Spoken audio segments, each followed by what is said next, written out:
الحمدللہ رب العالمین والصلاة والسلام علی سید الانبیاء والمرسلین۔ ناظرین کرام، السلام علیکم ورحمۃ اللہ وبرکاتہ۔ آپ دیکھ رہے ہیں آئی ڈی ایس کے پلیٹ فارم سے رحمت رمضان نشریات، اور وقت ہوا ہے ہمارے پیارے سیگمنٹ جس کا نام ہے قرآن کی دنیا۔ ناظرین کرام، آج کا جو ٹاپک ہے وہ انتہائی اہم ہے۔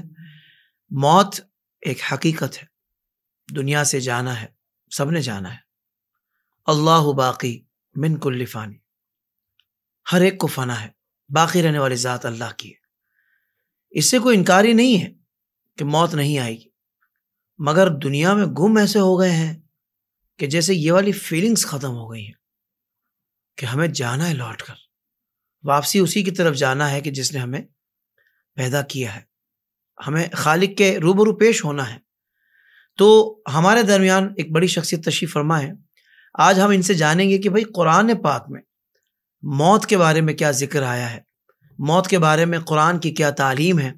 بات قرآن سے ہوگی تاکہ کسی بھی قسم کا ابہام باقی نہ رہے انشاءاللہ عز و جل۔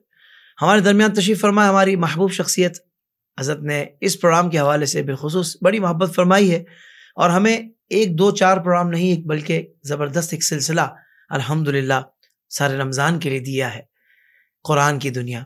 تو ناظرین کرام، ہم سب کے پیارے حضرت علامہ مولانا مفتی سلمان احمد اظہری صاحب، السلام علیکم ورحمۃ اللہ وبرکاتہ۔ وعلیکم السلام ورحمۃ اللہ تعالی وبرکاتہ۔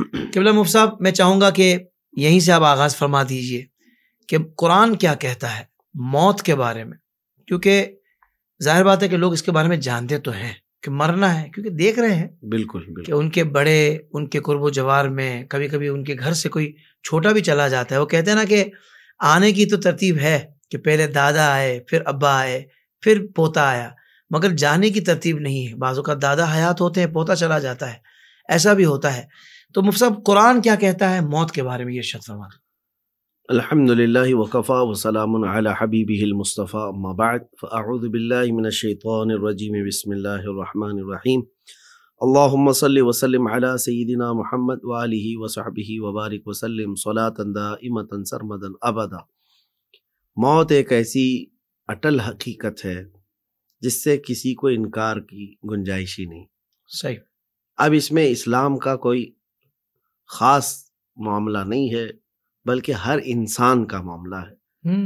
یہ ایک ہی مسئلہ ایسا ہے جس میں دنیا کا کوئی بھی مذہب اختلاف نہیں کر سکتا۔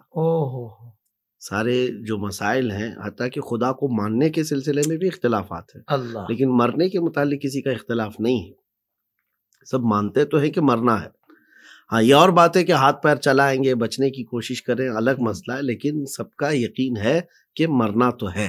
بالکل ٹھیک، کیونکہ یہ سامنے دکھنے والی ایسی حقیقت ہے جس سے انکار نہیں کر سکتا آدمی۔ تو اب قرآن پاک اس کے سلسلے میں جو بیان فرمایا تو وہ تو ایسی واضح آیتیں ہیں کہ تم کو مزید تاکید کی گئی ہے اس چیز کی کہ کہیں کوئی ایسی چیز تمہیں غافل نہ کر دے کہ تمہیں دنیا سے جانا نہیں ہے۔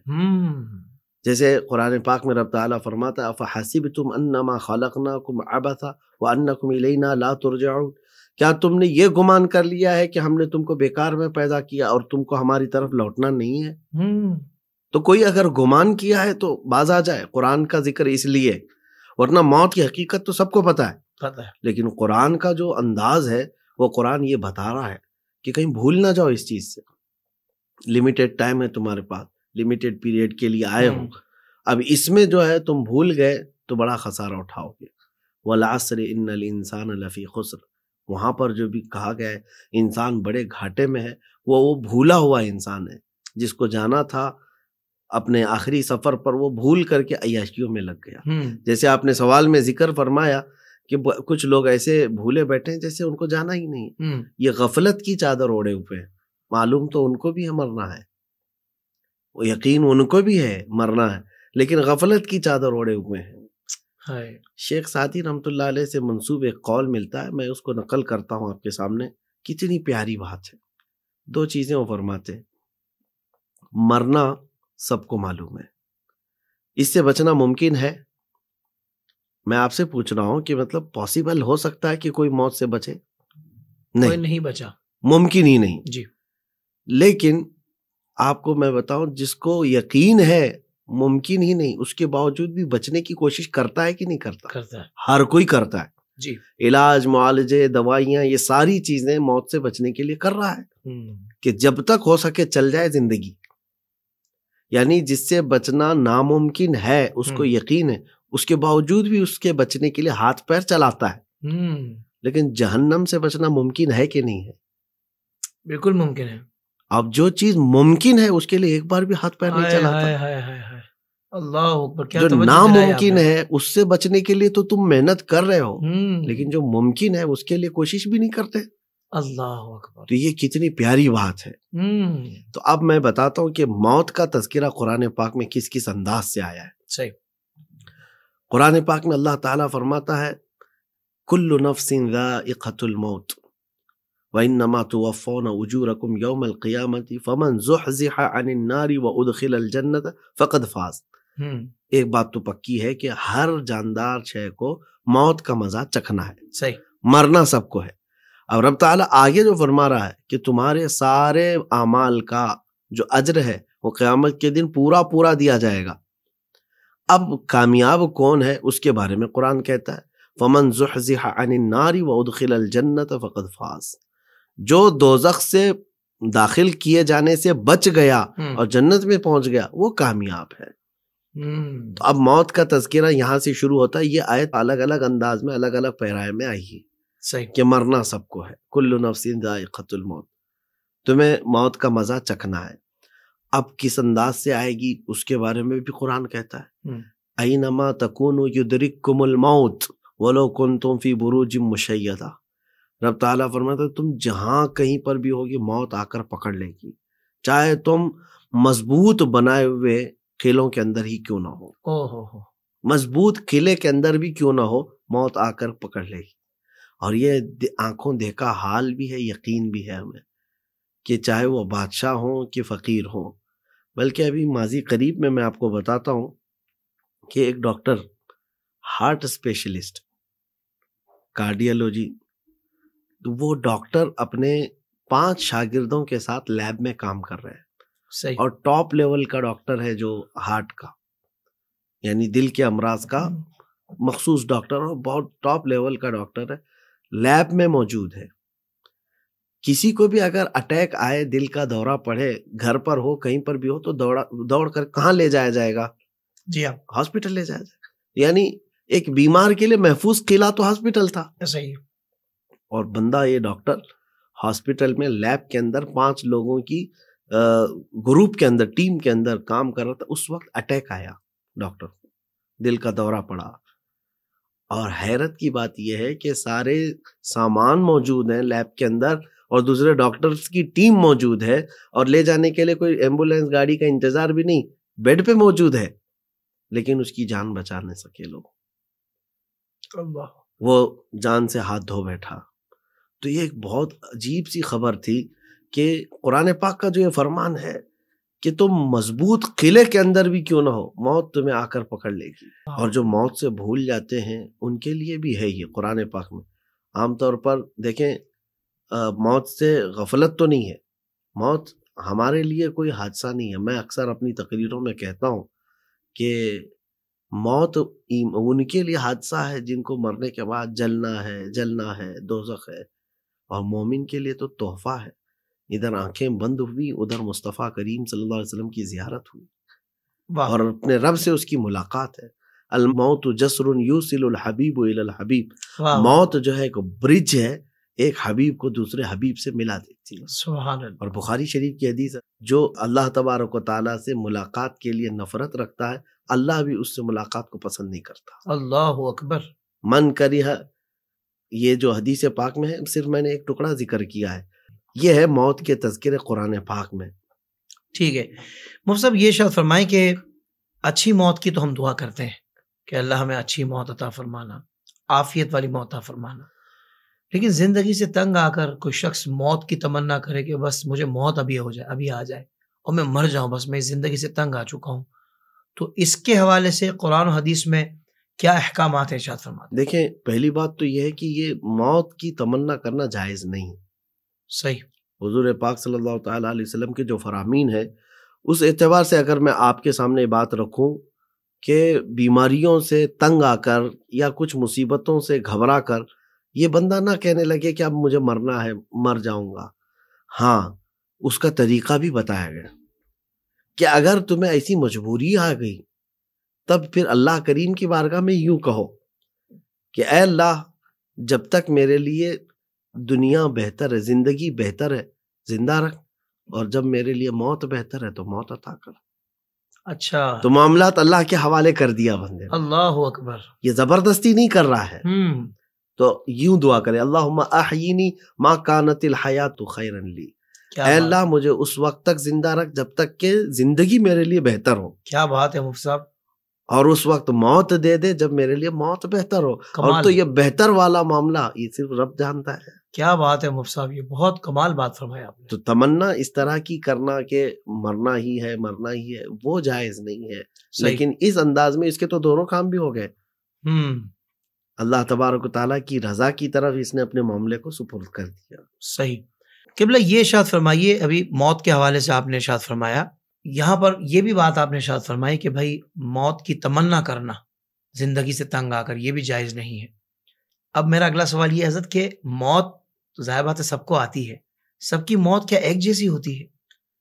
نہیں، بالکل نہیں. موت جو ہے اس کے درجات ہیں. اچھا. ظاہر سی بات ہے انبیاء کو بھی اجل آنی ہے مگر فقط اتنی کہ آنی ہے. ہائے ہائے ہائے، واہ واہ واہ. اعلیٰ حضرت فرماتے ہیں کہ مطلب ایک آنی ہے، ایک آن کے لیے. آنی ہے، واہ واہ واہ. ایک آن کے لیے آئے. سبحان اللہ. اولیاء کاملین کی بھی ہے، اور مومنین متقین صالحین کی بھی ہے، اور کفار و مشرکین کی بھی ہے، اور گنہگاروں کی بھی ہے. صحیح. سب کی موت کے درجات بیان کیے گئے ہیں. اب اس کو میں آپ کو کچھ مثالوں کے ذریعے سے سمجھاؤں کہ مومنین جو صالحین ہے ان کے موت کے تذکرے بھی قرآن پاک میں آئے ہیں، اور کفار و مشرکین کی موت کے تذکرے بھی آئے ہیں. رب تبارک و تعالیٰ فرماتا ہے کہ تم فرشتوں کو دیکھو گے جب وہ روح نکال رہے ہوتے ہیں، یضربون وجوہہم و ادبارہم، یعنی ان کے منہ کو مار رہے ہوں گے اور پیچھے مار رہے ہوں گے، اور کہہ رہے ہوں گے کہ مطلب روح نکل جا، برے جسم میں رہنے والی خبیث روح نکل جا. اور پھر جو مومنین کے لیے ہے اس کے لیے بھی یہ اللہ تعالیٰ نے قرآن میں فرمایا، یا ایتھا النفس المطمئنہ ارجعی الی ربک راضیۃ مرضیہ، اے پاکیزہ جان کے مالک آجا اپنے رب کی طرف لوٹ کر کے خوشی بخوشی. تو روح کو یہاں اس طرح سے پکارا جا رہا ہے اور وہاں اس طرح سے مار کر کے. تو پتہ یہ چلا کہ موت ڈیفرنٹ طریقے کے حامل ہے، یعنی الگ الگ طریقے سے آنے والی ہے. اب جو درجات میں نے بتایا، انبیاء اکرام علیہ السلام کو تو موت کا مزہ چکھنا وعدہ الہی کے لیے، سبحان اللہ، اللہ کا وعدہ ہے تو بس انہیں وہ موت کا مزہ چکھنا ہے. اور پھر اس کے بعد ان کی زندگی وہی مثل زندگانی ہے. تو موت کا مزہ ان کو صرف وعدہ الہی کے لیے اس چکھایا گیا. اب جو کچھ مثالیں ہمیں ملتی ہیں، میں ایک واقعے کا ذکر کرتا ہوں آپ کو، بلکہ اس کا تعلق اس سے آ جائے گا کہ موت کا انتظار کرنے والے لوگ کون ہیں اور موت سے گھبرانے والے لوگ کون ہیں. صحیح. تو اس سلسلے میں پھر میں آگے ذکر کروں گا. لیکن یہ ابھی آپ نے جو پوچھا کہ الگ الگ آتی ہے، تو حدیث پاک میں یہ ملتا ہے کہ روح نکالنے والا فرشتہ کون ہے؟ ملک الموت اسرائیل علیہ السلام. یہ بھی ایک شکل میں نہیں آتے، ان کی بھی دو شکلیں ہیں. اچھا. ہاں، جب یہ گنہگاروں کے پاس یا کفار و مشرکین کے پاس آتے ہیں اتنی بھیانک شکل ہوتی ہے کہ شکل ان کی دیکھ لینا وہ اپنے آپ میں ایک عذاب ہے. اوہو. بندہ اسی وقت جو ہے اس کی حالت خراب ہو جائے. کتنوں کے تو پیشاب پخانے نکل جاتے ہیں بستروں پر. اور کچھ بندے وہ ہیں جن کی روح نکالنے کے لیے آتے ہیں تو اتنی خوبصورت شکل لے کر کے تشریف لاتے ہیں کہ ان کو دیکھنا ہی ایک رحمت ہے اپنے آپ میں، کہ وہ انعام ہے تمہارے لیے.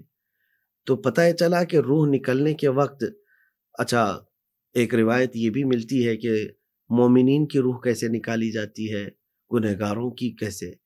تو کہا گیا ہے کہ جیسے کفار و مشرکین کی روح اس طرح سے نکالی جاتی ہے جیسے ریشم کے کپڑے کو خاردار جھاڑیوں میں ڈال دو، کانٹے والے جھاڑیوں میں، اور اس کے بعد کپڑے کو کھینچو آپ، اللہ کس طرح سے کپڑا آئے گا، اس کے تار پوت سب الگ ہوتے چلے جائیں گے، اللہ اور یہ کپڑا کھینچتا ہوا ایسے آئے گا کہ پھٹ چکا ہوگا۔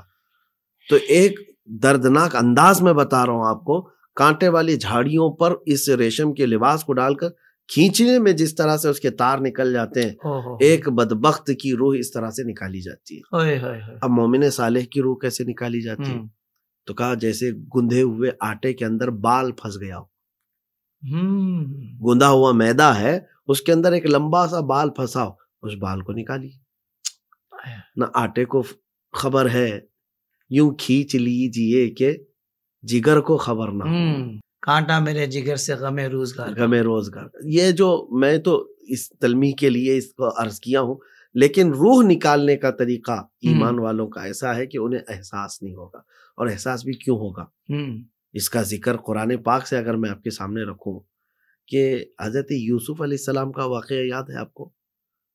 13ویں پارے میں ہوا کیا تھا کہ حضرت یوسف علیہ السلام کا حسن اتنا کہ شہرا ہو چکا تھا، اور زلیخا ان کے عشق میں مبتلا تھی، محبت میں۔ شہر کی عورتیں تانا دینے لگ گئیں کہ ایک شادی شدہ عورت ایک نوجوان لڑکے کے حسن پر فدا ہے۔ تو زلیخا نے ان کو حقیقت بتانے کے لیے کیا کیا تھا، ایک دعوت رکھی اور ساری شہر کی معزز خواتین کو بلایا اور سب کے ہاتھوں میں لیمو اور چھری دی۔ یہ قرآن کی بات کر رہا ہوں، صحیح قرآن میں موجود ہے۔ فلما سمعت بمکرہن ارسلت الیہن واعتدت لہن متکئا وآتت کل واحدۃ منہن سکینہ وقالت اخرج علیہن فلما رأینہ اکبرنہ وقطعن ایدیہن وقلن حاشا للہ ما ھذا بشرا۔ یہ پوری آیت ہے، سبحان اللہ۔ تو پھر زلیخا نے کیا کیا، حضرت یوسف علیہ السلام کو پورا سجا کر کے لے آئی، اور اس کے بعد عورتوں کو کیا کہا کہ تم لیمو کاٹ دو۔ عورتیں تو حضرت یوسف کو دیکھ رہی تھیں، اور جمال یوسف دیکھتے دیکھتے ان کے ہاتھوں سے لیمو چھوٹ گیا، انگلیاں کٹ گئیں۔ اللہ، یہ مشہور واقعہ ہے، بالکل، اور قرآنی واقعہ ہے، اور قرآن کہتا ہے کہ کاٹ لی عورتوں نے۔ عورت صنف نازک جو ہے، چھپکلی سے گھبرانے والی، کاکروچ سے بھاگنے والی، آدھا ہاتھ کٹ گیا ہو اسے خبر نہ ہو۔ جی عورت تو چھوٹے سے زخم پر چیخ پڑتی ہے، اور یہاں انگلیاں پوری کٹ گئی، ان کو احساس نہیں ہوا۔ ہاں، ایک کیفیت انسان پر ایسی آتی ہے جب وہ کسی چیز میں اتنا ماہ ہو چکا ہو، تو وہ اس کو کہتے ہیں وارفتگی کا عالم ہے، صحیح، تو وہ خود رفتہ ہو چکا ہو، تو اس وقت کسی درد کا احساس نہیں ہوتا۔ تو اب یہاں پر بزرگوں نے کہا ہے کہ مصر کی عورتیں یوسف علیہ السلام کا جمال دیکھتی رہیں، اور اس میں ماہ ہو کر کے جب انگلیاں کاٹ رہی تھیں، تو وہ جان بوجھ کر کے نہیں کاٹ رہی تھی، کٹ گئیں، ان کو درد کا احساس نہیں ہوا۔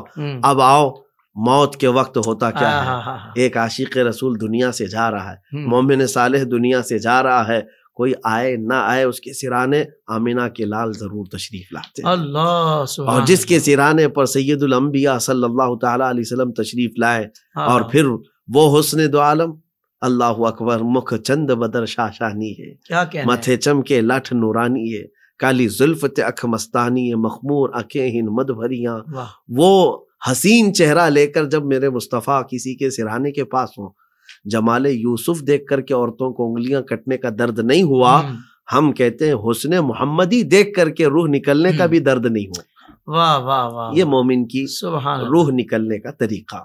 کیا بات ہو، سید اعلیٰ کا شعر بھی یاد آ گیا، حسن یوسف پہ کٹی مصر میں انگشت زنا، سر کٹاتے ہیں تیرے نام پہ مردانے عرب۔ بالکل، جہاں نام پہ سر کٹاتے ہوں وہاں رخ والضحیٰ جب سامنے آ جائے، بالکل، اللہ اکبر، بالکل، موت کا کیا غم ہے، موت کا کیا ڈر ہے، سبحان اللہ۔ ہاں، تو یہاں پر میں یہی کہوں گا کہ درجات الگ الگ ہیں، لیکن عاشق رسول جب دنیا سے جائے گا تو بس یہ ہے کہ وہ محبت مصطفیٰ میں اس کو مرنے کا وہ درد نہیں ہوگا۔ جیسے کہ اور ایک میں یہاں لگے ہاتھوں وہ شعر بھی عرض کروں جو سننے میں ہمیں بڑا ہی لطف دیتا ہے۔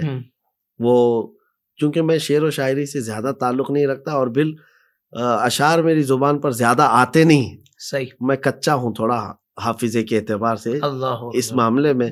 تو جو شاعر نے کہا ہے کہ میرے جنازے پہ رونے والوں فریب میں ہو بغور دیکھو، بغور دیکھو، میرے جنازے پہ رونے والوں فریب میں ہو بغور دیکھو، مرا نہیں ہوں غم نبی میں لباس ہستی بدل گیا. کیا کہنے، واہ واہ واہ واہ، غم نبی میں لباس ہستی بدل گیا. سبحان اللہ سبحان تو اللہ. جس کو حضور پاک صلی اللہ علیہ وسلم کی محبت میں دنیا سے جائے گا تو پھر تو وہ صرف لباس ہستی بدل کے جا رہا ہے، باقی اس کو موت کا وہ درد نہیں دیا جائے گا.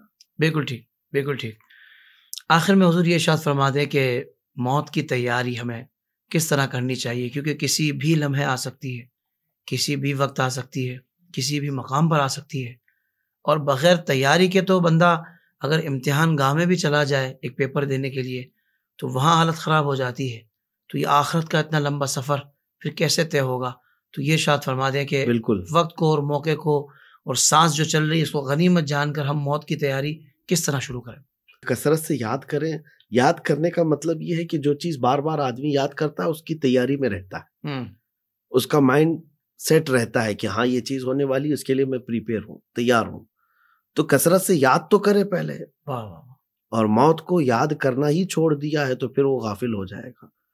اب میں آپ کو یہ بھی بتاتا ہوں کہ کس طرح سے موت کے تیاریوں میں ہونا چاہیے بندے کو.